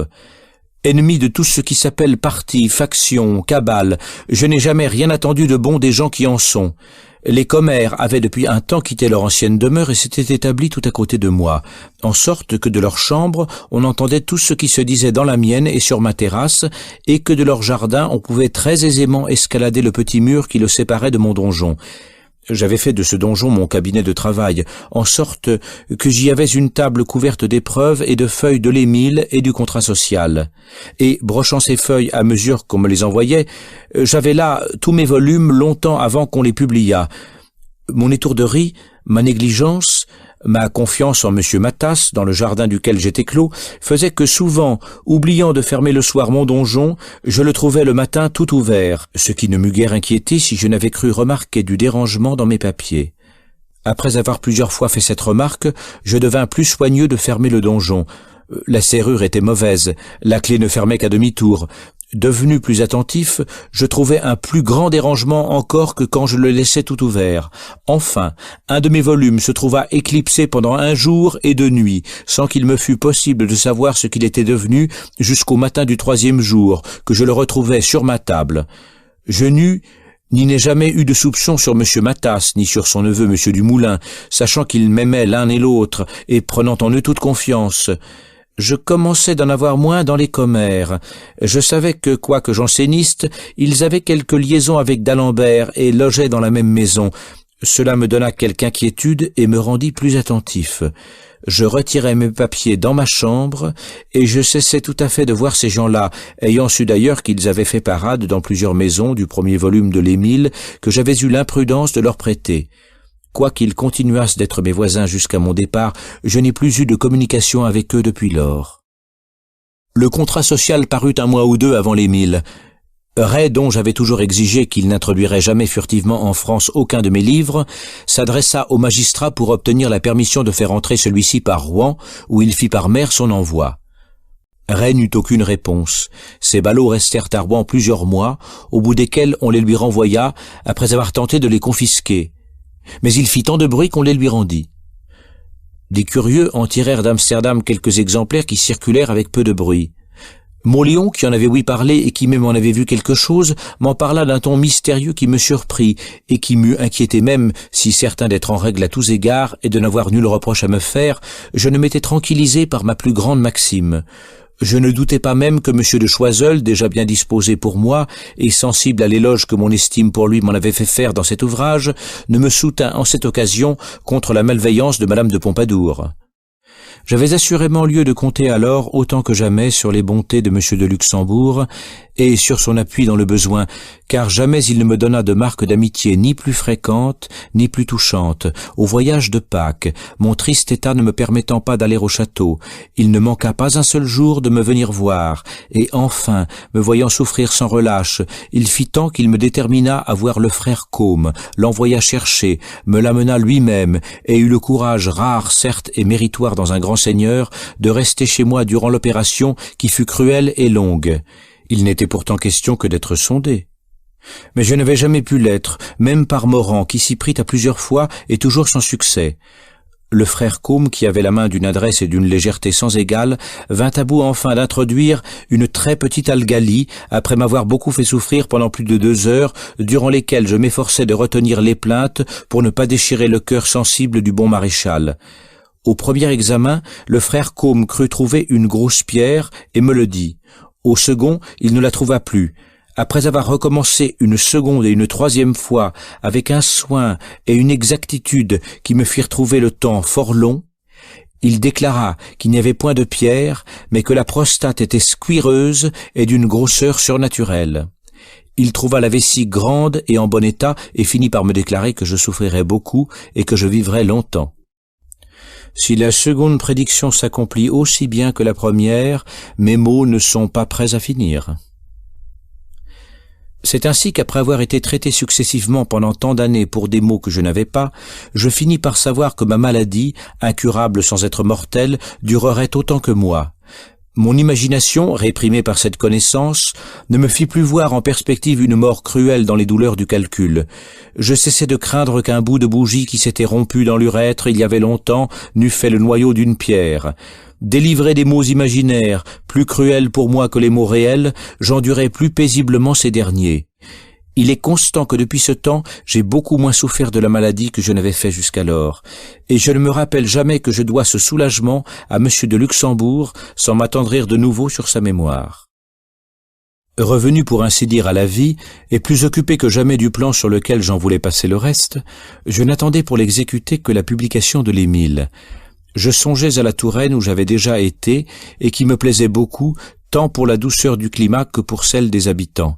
La terra molle lieta e diletosa, simile a se l'habitator produce. J'avais déjà parlé de mon projet à M. de Luxembourg, qui m'en avait voulu détourner. Je lui en reparlai d'Orechef comme d'une chose résolue. Alors, il me proposa le château de Merlou, à 15 lieues de Paris, comme un asile qui pourrait me convenir et dans lequel il se ferait l'un et l'autre un plaisir de m'établir. Cette proposition me toucha et ne me déplut pas. Avant toute chose, il fallait voir le lieu. Nous convînmes du jour où monsieur le maréchal enverrait son valet de chambre avec une voiture pour m'y conduire. Je me trouvais ce jour-là fort incommodé. Il fallut remettre la partie, et les contretemps qui survinrent m'empêchèrent de l'exécuter. Ayant appris depuis que la terre de Merlou n'était pas à monsieur le maréchal, mais à madame, je m'en consolais plus aisément de n'y être pas allé. L'Émile parut enfin, sans que j'entendisse plus parler de carton ni d'aucune difficulté. Avant sa publication, monsieur le maréchal me redemanda toutes les lettres de monsieur de Malesherbes qui se rapportaient à cet ouvrage. Ma grande confiance en tous les deux, ma profonde sécurité, m'empêchèrent de réfléchir à ce qu'il y avait d'extraordinaire et même d'inquiétant dans cette demande. Je rendis les lettres, hors une ou deux qui, par mégarde, étaient restées dans des livres. Quelque temps auparavant, M. de Malesherbes m'avait marqué qu'il retirait les lettres que j'avais écrites à Duchesne durant mes alarmes au sujet des jésuites, et il faut avouer que ces lettres ne faisaient pas grand honneur à ma raison. Mais je lui marquai qu'en nulle chose, je ne voulais passer pour meilleur que je n'étais, et qu'il pouvait lui laisser les lettres. J'ignore ce qu'il a fait. La publication de ce livre ne se fit point avec cet éclat d'applaudissements qui suivait celle de tous mes écrits. Jamais ouvrage n'eut de si grands éloges particuliers, ni si peu d'approbation publique. Ce que m'en dirent, ce que m'en écrivirent les gens les plus capables d'en juger, me confirma que c'était là le meilleur de mes écrits, ainsi que le plus important. Mais tout cela fut dit avec les précautions les plus bizarres, comme s'il eût importé de garder le secret du bien que l'on en pensait. Madame de Boufflers, qui me marqua que l'auteur de ce livre méritait des statues et les hommages de tous les humains, me pria sans façon à la fin de son billet de le lui renvoyer. D'Alembert, qui m'écrivait que cet ouvrage décidait de ma supériorité et devait me mettre à la tête de tous les gens de lettres, ne signa point sa lettre, quoiqu'il eût signé toutes celles qu'il m'avait écrites jusqu'alors. Duclos, ami sûr, homme vrai, mais circonspect, et qui faisait cas de ce livre, évita de m'en parler par écrit. La condamine se jeta sur la profession de foi et battit la campagne. Clairaut se borna dans sa lettre au même morceau, mais il ne craignit pas d'exprimer l'émotion que sa lecture lui avait donnée, et il me marqua en propres termes que cette lecture avait réchauffé sa vieille âme. De tous ceux à qui j'avais envoyé mon livre, il fut le seul qui dit hautement et librement à tout le monde tout le bien qu'il en pensait. Matas, à qui j'en avais aussi donné un exemplaire avant qu'il fût en vente, le prêta à M. de Blair, conseiller au Parlement, père de l'intendant de Strasbourg. M. de Blair avait une maison de campagne à Saint-Gratien et Matas, son ancienne connaissance, l'y allait voir quelquefois quand il pouvait aller. Il lui fit lire l'Émile avant qu'il fût publié. En le lui rendant, M. de Blair lui dit ses propres mots qui me furent rendus le même jour. « Monsieur Matas, voilà un fort beau livre, mais dont il sera parlé dans peu, plus qu'il ne serait à désirer pour l'auteur. » Quand il me rapporta ce propos, je ne fis qu'en rire, et je n'y vis que l'importance d'un homme de robe qui met du mystère à tout. Tous les propos inquiétants qui me revinrent ne me firent pas plus d'impression, et loin de prévoir en aucune sorte la catastrophe à laquelle je touchais, certain de l'utilité, de la beauté de mon ouvrage, certain d'être en règle à tous égards, certain, comme je croyais l'être, de tout le crédit de Madame de Luxembourg et même de la faveur du ministère, je m'applaudissais du parti que j'avais pris de me retirer au milieu de mes triomphes, et lorsque je venais d'écraser tous mes envieux. Une seule chose m'alarmait dans la publication de ce livre, et cela moins pour ma sûreté que pour l'acquis de mon cœur. À l'Ermitage, à Montmorency, j'avais vu de près et avec indignation les vexations qu'un soin jaloux des plaisirs des princes fait exercer sur les malheureux paysans forcés de souffrir le dégât que le gibier fait dans leurs champs, sans oser se défendre qu'à force de bruit et forcés de passer les nuits dans leurs fèves et leurs pois avec des chaudrons, des tambours, des sonnettes pour écarter les sangliers. Témoin de la dureté barbare avec laquelle monsieur le comte de Charolois faisait traiter ces pauvres gens, j'avais fait vers la fin de l'Émile une sortie contre cette cruauté. Autre infraction en mes maximes qui n'est pas restée impunie. J'appris que les officiers de monsieur le prince de Conti n'en usaient guère moins durement sur ces terres. Je tremblais que ce prince, pour lequel j'étais pénétré de respect et de reconnaissance, ne prît pour lui ce que l'humanité révoltée m'avait fait dire pour son oncle, et ne s'en tînt offensé. Cependant, comme ma conscience me rassurait pleinement sur cet article, je me tranquillisais sur son témoignage, et je fis bien. Du moins, je n'ai jamais appris que ce grand prince ait fait la moindre attention à ce passage, écrit longtemps avant que j'eusse l'honneur d'être connu de lui. Peu de jours avant ou après la publication de mon livre, car je ne me rappelle pas bien exactement le temps, parut un autre ouvrage sur le même sujet, tiré mot à mot de mon premier volume, hors quelques plattises dont on avait entremêlé cet extrait. Ce livre portait le nom d'un Genevois appelé Balexert, et il était dit dans le titre qu'il avait remporté le prix à l'Académie de Harlem. Je compris aisément que cette académie et ce prix étaient d'une création toute nouvelle pour déguiser le plagiat aux yeux du public, mais je vis aussi qu'il y avait à cela quelque intrigue antérieure à laquelle je ne comprenais rien, soit par la communication de mon manuscrit, sans quoi ce vol n'aurait pu se faire, soit pour bâtir l'histoire de ce prétendu prix à laquelle il avait bien fallu donner quelques fondements. Ce n'est que bien des années après que, sur un mot échappé à Divernois, j'ai pénétré le mystère et entrevu ceux qui avaient mis en jeu le sieur Balexert. Les sourds mugissements qui précèdent l'orage commençaient à se faire entendre, et tous les gens un peu pénétrants virent bien qu'il se couvait, au sujet de mon livre et de moi, quelque complot qui ne tarderait pas d'éclater. Pour moi, ma sécurité, ma stupidité fut telle que, loin de prévoir mon malheur, je n'en soupçonnais pas même la cause après en avoir ressenti l'effet. On commença par répandre avec assez d'adresse qu'en sévissant contre les jésuites, on ne pouvait marquer une indulgence partiale pour les livres et les auteurs qui attaquaient la religion. On me reprochait d'avoir mis mon nom à l'Émile, comme si je ne l'avais pas mis à tous mes autres écrits et auxquels on n'avait rien dit. Il semblait qu'on craignît de se voir forcé à quelques démarches qu'on ferait à regret, mais que les circonstances rendaient nécessaires, auxquelles mon imprudence avait donné lieu. Ces bruits me parvinrent et ne m'inquiétèrent guère. Il ne me vint pas même à l'esprit qu'il pût y avoir dans toute cette affaire la moindre chose qui me regardât personnellement, moi, qui me sentais si parfaitement irréprochable, si bien appuyé, si bien en règle à tous égards, et qui ne craignais pas que madame de Luxembourg me laissât dans l'embarras pour un tort qui, s'il existait, était tout entier à elle seule. Mais sachant en pareil cas comment les choses se passent, et que l'usage est de sévir contre les libraires en ménageant les auteurs, je n'étais pas sans inquiétude pour le pauvre Duchesne, si monsieur de Malesherbes venait à l'abandonner. Je restais tranquille. Les bruits augmentèrent et changèrent bientôt de ton. Le public et surtout le Parlement semblaient s'irriter par ma tranquillité. Au bout de quelques jours, la fermentation devint terrible, et les menaces changeant d'objet s'adressèrent directement à moi. On entendait dire tout ouvertement aux parlementaires qu'on n'avançait rien à brûler les livres et qu'il fallait brûler les auteurs. Pour les libraires, on n'en parlait point.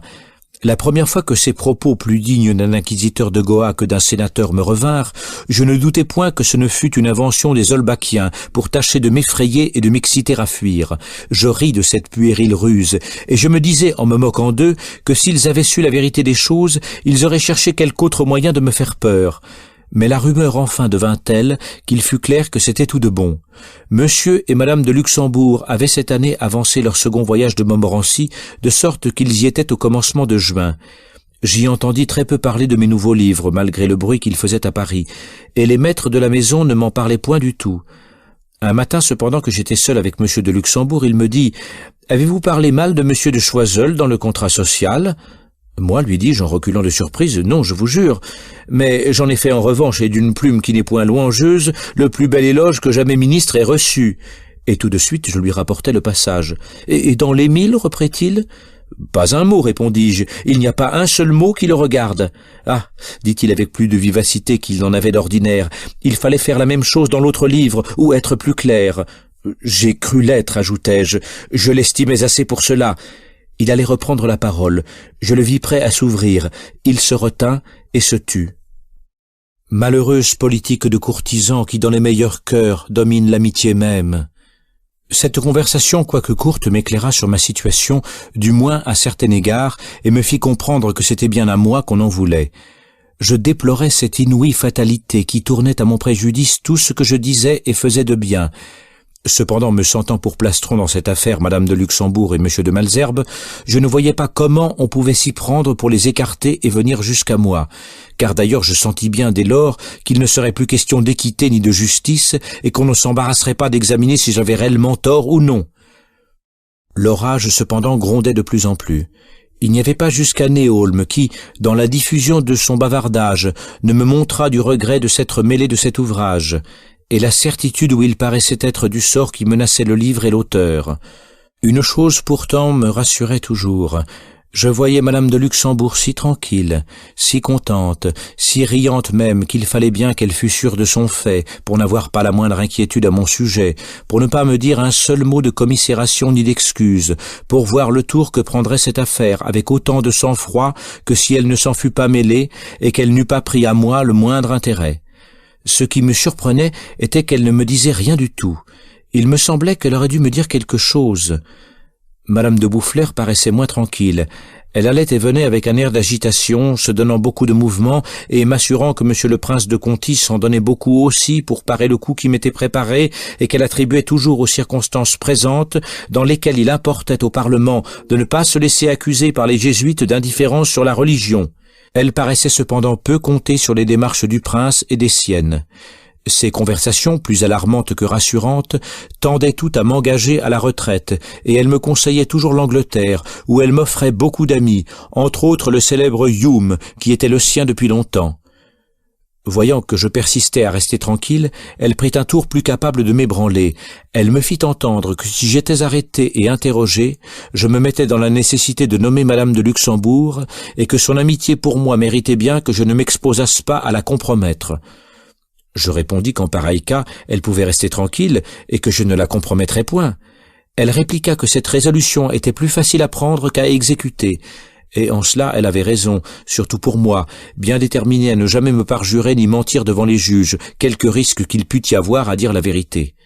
Voyant que cette réflexion m'avait fait quelque impression, sans cependant que je pusse me résoudre à fuir, elle me parla de la Bastille pour quelques semaines, comme d'un moyen de me soustraire à la juridiction du Parlement qui ne se mêle pas des prisonniers d'État. Je n'objectai rien contre cette singulière grâce, pourvu qu'elle ne fût pas sollicitée en mon nom. Comme elle ne m'en parla plus, j'ai jugé dans la suite qu'elle n'avait proposé cette idée que pour me sonder, et qu'on n'avait point voulu d'un expédient qui finissait tout. Peu de jours après, monsieur le maréchal reçut du curé de Deuil, ami de Grimm et de madame d'Épinay, une lettre portant l'avis qu'il disait avoir eu de bonne part, que le Parlement devait procéder contre moi avec la dernière sévérité, et que tel jour qu'il marqua, je serais décrété de prise de corps. Je jugeais cet avis de fabrique olbachique. Je savais que le Parlement était très attentif aux formes, et que c'était toutes les enfreindre que de commencer en cette occasion par un décret de prise de corps, avant de savoir juridiquement si j'avouais le livre et si réellement j'en étais l'auteur. Il n'y a, disais-je à madame de Boufflers, que les crimes qui portent atteinte à la sécurité publique, dont sur le simple indice on décrète les accusés de prise de corps, de peur qu'ils n'échappent au châtiment. Mais quand on veut punir un délit tel que le mien, qui mérite des honneurs et des récompenses, on procède contre le livre, et l'on évite autant qu'on peut de s'en prendre à l'auteur. Elle me fit à cela une distinction subtile que j'ai oubliée, pour me prouver que c'était par faveur qu'on me décrétait de prise de corps au lieu de m'assigner pour être oui. Le lendemain, je reçus une lettre de Guy, qui me marquait que s'étant trouvé le même jour chez monsieur le procureur général, il avait vu sur son bureau le brouillon d'un réquisitoire contre l'Émile et son auteur. Notez que le dit Guy était l'associé de Duchesne, qui avait imprimé l'ouvrage, lequel, fort tranquille pour son propre compte, donnait par charité cet avis à l'auteur. On peut juger combien tout cela me parut croyable. Il était si simple, si naturel qu'un libraire admis à l'audience de monsieur le procureur général lut tranquillement les manuscrits et brouillons épars sur le bureau de ce magistrat. Madame de Boufflers et d'autres me confirmèrent la même chose. Sur les absurdités dont on me rebattait incessamment les oreilles, j'étais tenté de croire que tout le monde était devenu fou. Sentant bien qu'il y avait sous tout cela quelque mystère qu'on ne voulait pas me dire, j'attendais tranquillement l'événement, me reposant sur ma droiture et mon innocence en toute cette affaire, et trop heureux, quelque persécution qui dut m'atteindre, d'être appelé à l'honneur de souffrir pour la vérité. Loin de craindre et de me tenir caché, j'allais tous les jours au château, et je faisais les après-midi ma promenade ordinaire. Le 8 juin, veille du décret, je la fis avec 2 professeurs oratoriens, le père Alamanin et le père Mandard. Nous portâmes au Champeau un petit goûter, que nous mangeâmes de grand appétit. Nous avions oublié des verres, nous y suppléâmes par des chalumeaux de seigle, avec lesquels nous aspirions le vin dans la bouteille, nous piquant de choisir des tuyaux bien larges pour pomper à qui mieux. Je n'ai de ma vie été si gai. J'ai compté comment je perdis le sommeil dans ma jeunesse. Depuis lors, j'avais bien l'habitude de lire tous les soirs dans mon lit jusqu'à ce que je sentisse mes yeux s'appesantir. Alors, j'éteignais ma bougie et je tâchais de m'assoupir quelques instants qui ne duraient guère. Ma lecture ordinaire du soir était la Bible et je l'ai lue entière au moins 5 ou 6 fois de suite de cette façon. Ce soir-là, me trouvant plus éveillé qu'à l'ordinaire, je prolongeai plus longtemps ma lecture et je lus tout entier le livre qui finit par le Lévite d'Éphraïm et qui, si je ne me trompe, est le livre des Juges, car je ne l'ai pas revu depuis ce temps-là. Cette histoire m'affecta beaucoup et j'en étais occupé dans une espèce de rêve quand tout à coup j'en fus tiré par du bruit et de la lumière. Thérèse qui la portait éclairait Monsieur Laroche, qui, me voyant lever brusquement sur mon séant, me dit « Ne vous alarmez pas, c'est de la part de Madame la Maréchale qui vous écrit et vous envoie une lettre de Monsieur le Prince de Conti. » En effet, dans la lettre de Madame de Luxembourg, je trouvai celle qu'un express de ce prince venait de lui apporter, portant avis que malgré tous ses efforts, on était déterminé à procéder contre moi à toute rigueur. La fermentation, lui marquait-il, est extrême, rien ne peut parer le coup, la Cour l'exige, le Parlement le veut. À 7 heures du matin, il sera décrété de prise de corps et l'on enverra sur le champ le saisir. J'ai obtenu qu'on ne le poursuivra pas s'il s'éloigne, mais s'il persiste à vouloir se laisser prendre, il sera pris. Laroche me conjura de la part de la maréchale de me lever et d'aller conférer avec elle. Il était 2 heures. Elle venait de se coucher. Elle vous attend, ajouta-t-il, et ne veut pas s'endormir sans vous avoir vu. Je m'habillai à la hâte et j'y courus. Elle me parut agitée. C'était la première fois. Son trouble me toucha. Dans ce moment de surprise, au milieu de la nuit, je n'étais pas moi-même exempt d'émotion. Mais en la voyant, je m'oubliais moi-même pour ne penser qu'à elle et au triste rôle qu'elle allait jouer si je me laissais prendre, car, me sentant assez de courage pour ne dire jamais que la vérité, dût-elle me nuire et me perdre, je ne me sentais ni assez de présence d'esprit, ni assez d'adresse, ni peut-être assez de fermeté pour éviter de la compromettre si j'étais vivement pressé.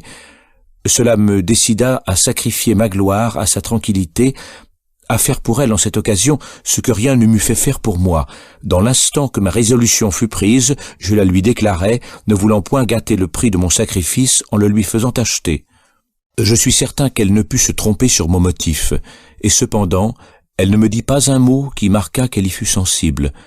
Je fus choqué de cette indifférence, au point de balancer à me rétracter. Mais monsieur le maréchal survint. Madame de Boufflers arriva de Paris quelques moments après. Ils firent ce qu'aurait dû faire Madame de Luxembourg. Je me laissai flatter.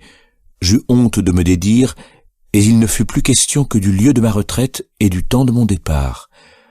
Monsieur de Luxembourg me proposa de rester chez lui quelques jours incognito, pour délibérer et prendre nos mesures plus à loisir. Je n'y consentis point, non plus qu'à la proposition d'aller secrètement au temple. Je m'obstinai à vouloir partir dès le même jour, plutôt que de rester caché où que ce pût être. Sentant que j'avais des ennemis secrets et puissants dans le royaume, je jugeais que, malgré mon attachement pour la France, j'en devais sortir pour assurer ma tranquillité.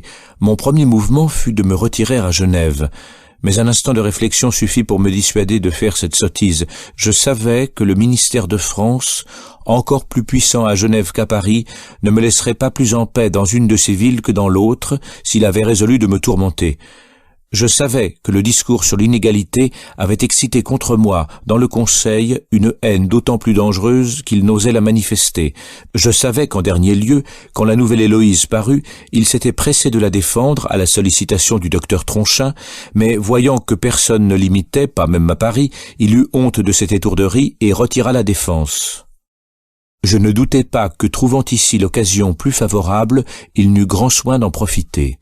Je savais que malgré tous les beaux semblants, il régnait contre moi dans tous les cœurs genevois une secrète jalousie qui n'attendait que l'occasion de s'assouvir. Néanmoins, l'amour de la patrie me rappelait dans la mienne, et si j'avais pu me flatter d'y vivre en paix, je n'aurais pas balancé. Mais l'honneur ni la raison ne me permettant pas de m'y réfugier comme un fugitif, je pris le parti de m'en rapprocher seulement, et d'aller attendre en Suisse celui qu'on prendrait à Genève à mon égard.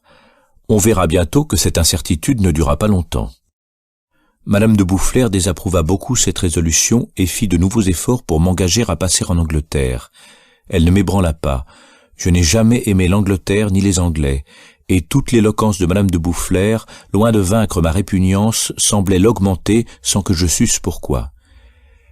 Décidé à partir le même jour, je fus dès le matin parti pour tout le monde, et Laroche, par qui j'envoyais chercher mes papiers, ne voulut pas dire à Thérèse elle-même si je l'étais ou ne l'étais pas.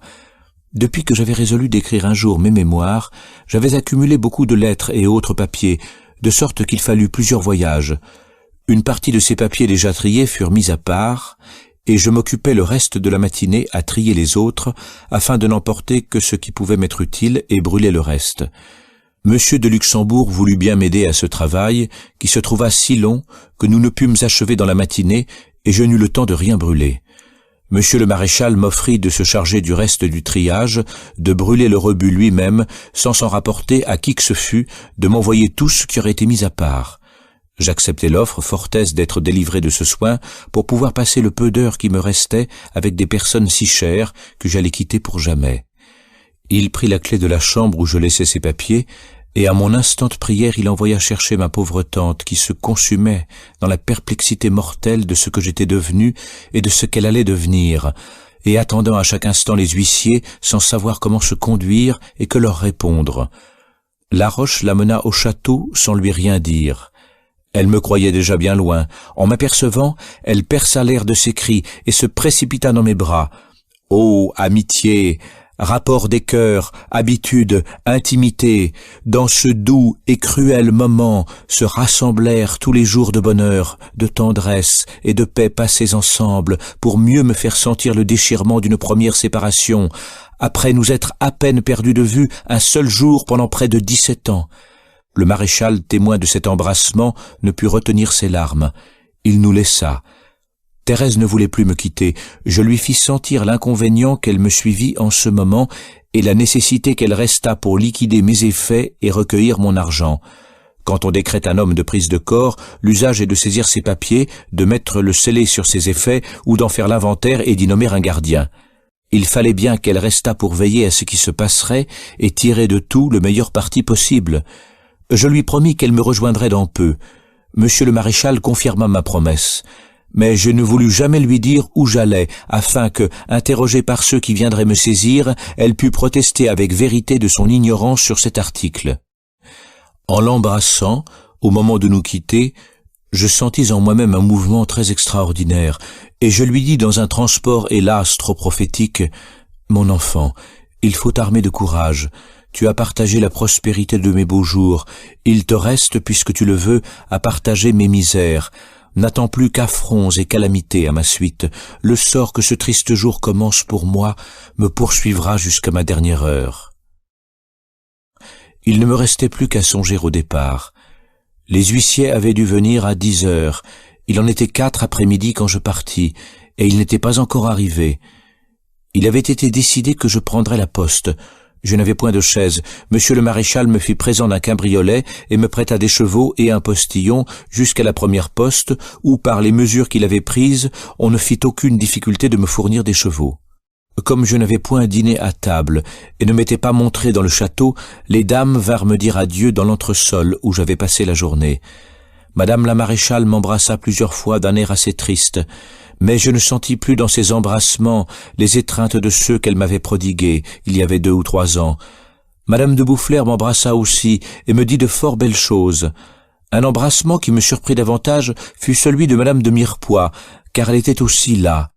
Madame la maréchale de Mirepoix est une personne extrêmement froide, décente et réservée, et ne me paraît pas tout à fait exempte de la hauteur naturelle à la maison de Lorraine. Elle ne m'avait jamais témoigné beaucoup d'attention. Soit que, flatté d'un honneur auquel je ne m'attendais pas, je cherchasse à m'en augmenter le prix, soit qu'en effet elle eût mis dans cet embrassement un peu de cette commisération naturelle au cœur généreux, je trouvais dans son mouvement et dans son regard je ne sais quoi d'énergique qui me pénétra. Souvent, en y repensant, j'ai soupçonné dans la suite que, n'ignorant pas à quel sort j'étais condamné, elle n'avait pu se défendre d'un mouvement d'attendrissement sur ma destinée. Monsieur le maréchal n'ouvrait pas la bouche. Il était pâle comme un mort. Il voulut absolument m'accompagner jusqu'à ma chaise qui m'attendait à l'abreuvoir. Nous traversâmes tout le jardin sans dire un seul mot. J'avais une clé du parc dont je me servais pour ouvrir la porte. Après quoi, au lieu de remettre la clé dans ma poche, je la lui remis sans mot dire. Il la prit avec une vivacité surprenante à laquelle je n'ai pu m'empêcher de penser souvent depuis ce temps-là. Je n'ai guère eu dans ma vie d'instant plus amer que celui de cette séparation. L'embrassement fut long et muet. Nous sentîmes l'un et l'autre que cet embrassement était un dernier adieu. Entre la barre et Montmorency, je rencontrai dans un carrosse de remise 4 hommes en noir qui me saluèrent en me souriant. Sur ce que Thérèse m'a rapporté dans la suite de la figure des huissiers, de l'heure de leur arrivée et de la façon dont ils se comportèrent, je n'ai point douté que ce ne fussent eux. Surtout ayant appris dans la suite qu'au lieu d'être décrété à 7 heures comme on me l'avait annoncé, je ne l'avais été qu'à midi. Il fallut traverser tout Paris. On n'est pas fort caché dans un cabriolet tout ouvert. Je vis dans les rues plusieurs personnes qui me saluèrent d'un air de connaissance, mais je ne reconnus aucune. Le même soir, je me détournai pour passer à Villeroy. À Lyon, les courriers doivent être menés au commandant. Cela pouvait être embarrassant pour un homme qui ne voulait ni mentir ni changer son nom. J'allais avec une lettre de Madame de Luxembourg prier Monsieur de Villeroy de faire en sorte que je fusse exempté de cette corvée. Monsieur de Villeroy me donna une lettre dont je ne fis point usage parce que je ne passais pas à Lyon. Cette lettre est restée encore cachetée parmi mes papiers. Monsieur le duc me pressa beaucoup de coucher à Villeroy, mais j'aimais mieux reprendre la grande route et je fis encore 2 postes le même jour. Ma chaise était rude et j'étais trop incommodé pour pouvoir marcher à grandes journées. D'ailleurs, je n'avais pas l'air assez imposant pour me faire bien servir, et l'on sait qu'en France, les chevaux de poste ne sentent la gaule que sur les épaules du postillon. En payant grassement les guides, je crus suppléer à la mine et au propos. Ce fut encore pis. Ils me prirent pour un pied plat qui marchait par commission et qui courait la poste pour la première fois de sa vie. Dès lors, je n'eus plus que des rosses, et je devins le jouet des postillons. Je finis comme j'aurais dû commencer, par prendre patience, ne rien dire, et aller comme il leur plut. J'avais de quoi ne pas m'ennuyer en route, en me livrant aux réflexions qui se présentaient sur tout ce qui venait de m'arriver, mais ce n'était là ni mon tour d'esprit, ni la pente de mon cœur. Il est étonnant avec quelle facilité j'oublie le mal passé, quelque récent qu'il puisse être. Autant sa prévoyance m'effraie et me trouble tant que je la vois dans l'avenir, autant son souvenir me revient faiblement et s'éteint sans peine aussitôt qu'il est arrivé. Ma cruelle imagination qui se tourmente sans cesse à prévenir les maux qui ne sont point encore, fait diversion à ma mémoire et m'empêche de me rappeler ceux qui ne sont plus. Contre ce qui est fait, il n'y a plus de précaution à prendre, et il est inutile de s'en occuper. J'épuise en quelque façon mon malheur d'avance. Plus j'ai souffert à le prévoir, plus j'ai de facilité à l'oublier. Tandis qu'au contraire, sans cesse occupé de mon bonheur passé, je le rappelle et le rumine pour ainsi dire, au point d'en jouir de rechef quand je veux. C'est à cette heureuse disposition, je le sens, que je dois de n'avoir jamais connu cette humeur rancunière qui fermente dans un cœur vindicatif par le souvenir continuel des offenses reçues et qui le tourmente lui-même de tout le mal qu'il voudrait faire à son ennemi. Naturellement emporté, j'ai senti la colère, la fureur même dans les premiers mouvements, mais jamais un désir de vengeance ne prit racine au-dedans de moi. Je m'occupe trop peu de l'offense pour m'occuper beaucoup de l'offenseur. Je ne pense au mal que j'en ai reçu qu'à cause de celui que j'en peux recevoir encore, et si j'étais sûr qu'il ne m'en fit plus, celui qu'il m'a fait serait à l'instant oublié. On nous prêche beaucoup le pardon des offenses. C'est une fort belle vertu sans doute, mais qui n'est pas à mon usage. J'ignore si mon cœur saurait dominer sa haine, car il n'en a jamais senti, et je pense trop peu à mes ennemis pour avoir le mérite de leur pardonner. Je ne dirai pas à quel point pour me tourmenter ils se tourmentent eux-mêmes. Je suis à leur merci, ils ont tout pouvoir, ils en usent. Il n'y a qu'une seule chose au-dessus de leur puissance et dont je les défie, c'est en se tourmentant de moi, de me forcer à me tourmenter d'eux. Dès le lendemain de mon départ, j'oubliais si parfaitement tout ce qui venait de se passer, et le Parlement, et Madame de Pompadour, et Monsieur de Choiseul, et Grimm, et d'Alembert, et leurs complots, et leurs complices, que je n'y aurais pas même repensé de tout mon voyage sans les précautions dont j'étais obligé d'user. Un souvenir qui me vint au lieu de tout cela fut celui de ma dernière lecture la veille de mon départ. Je me rappelais aussi les idylles de Gessner que son traducteur Hubert m'avait envoyées il y avait quelque temps. Ces deux idées me revinrent si bien et se mêlèrent de telle sorte dans mon esprit que je voulus essayer de les réunir en traitant à la manière de Gessner le sujet du Lévite d'Éphraïm. Ce style champêtre et naïf ne paraissait guère propre à un sujet si atroce, et il n'était guère à présumer que ma situation présente me fournit des idées bien riantes pour l'égayer. Je tentais toutefois la chose uniquement pour m'amuser dans ma chaise et sans aucun espoir de succès. À peine eus-je essayé que je fus étonné de l'aménité de mes idées et de la facilité que j'éprouvais à les rendre. Je fis en 3 jours les 3 premiers chants de ce petit poème que j'achevais dans la suite à moitié, et je suis sûr de n'avoir rien fait en ma vie où règne une douceur de mœurs plus attendrissante, un coloris plus frais, des peintures plus naïves, un costume plus exact, une plus antique simplicité en toutes choses, et tout cela malgré l'horreur du sujet qui dans le fond est abominable. De sorte qu'outre tout le reste, j'eus encore le mérite de la difficulté vaincue. Le Lévite d'Éphraïm, s'il n'est pas le meilleur de mes ouvrages, en sera toujours le plus chéri. Jamais je ne l'ai relu, jamais je ne le relirai sans sentir en dedans l'applaudissement d'un cœur sans fiel, qui, loin de s'aigrir par ses malheurs, s'en console avec lui-même et trouve en soi de quoi s'en dédommager. Qu'on rassemble tous ces grands philosophes, si supérieurs dans leurs livres à l'adversité qu'ils n'éprouvèrent jamais, qu'on les mette dans une position pareille à la mienne, et que, dans la première indignation de l'honneur outragé, on leur donne un pareil ouvrage à faire. On verra comment ils s'en tireront. En partant de Montmorency pour la Suisse, j'avais pris la résolution d'aller m'arrêter à Yverdun chez mon bon vieux ami Monsieur Roguin, qui s'y était retiré depuis quelques années et qui m'avait même invité à l'y aller voir. J'appris en route que Lyon faisait un détour, cela m'évita d'y passer. Mais en revanche, il fallait passer par Besançon, place de guerre et par conséquent sujette au même inconvénient. Je m'avisais de gauchir et de passer par Salins, sous prétexte d'aller voir Monsieur de Méran, neveu de Monsieur Dupin, qui avait un emploi à la Saline, et qui m'avait fait jadis force invitation de l'y aller voir. L'expédient me réussit. Je ne trouvais point Monsieur de Méran. Fort aisé d'être dispensé de m'arrêter, je continuai ma route sans que personne me dît mot. En entrant sur le territoire de Berne, je fis arrêter, je descendis, je me prosternais, j'embrassais, je baisais la terre et m'écriais dans mon transport « Ciel, protecteur de la vertu, je te loue, je touche une terre de liberté !» C'est ainsi qu'aveugle et confiant dans mes espérances, je me suis toujours passionné pour ce qui devait faire mon malheur. Mon postillon surpris me crut fou. Je remontai dans ma chaise, et peu d'heures après, j'eus la joie aussi pure que vive de me sentir pressé dans les bras du respectable Roguin. Ah, respirons quelques instants chez ce digne hôte. J'ai besoin d'y reprendre du courage et des forces. Je trouverai bientôt à les employer.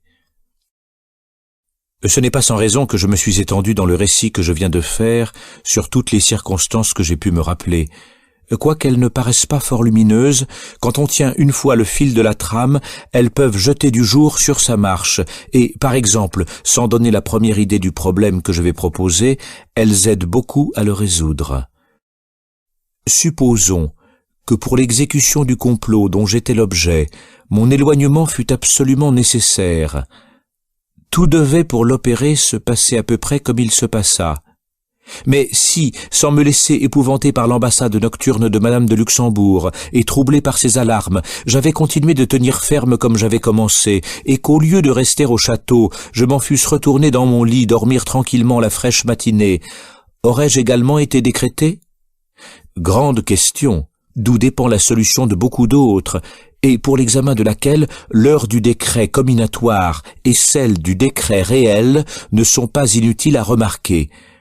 Exemple grossier mais sensible de l'importance des moindres détails dans l'exposé des faits dont on cherche les causes secrètes pour les découvrir par induction.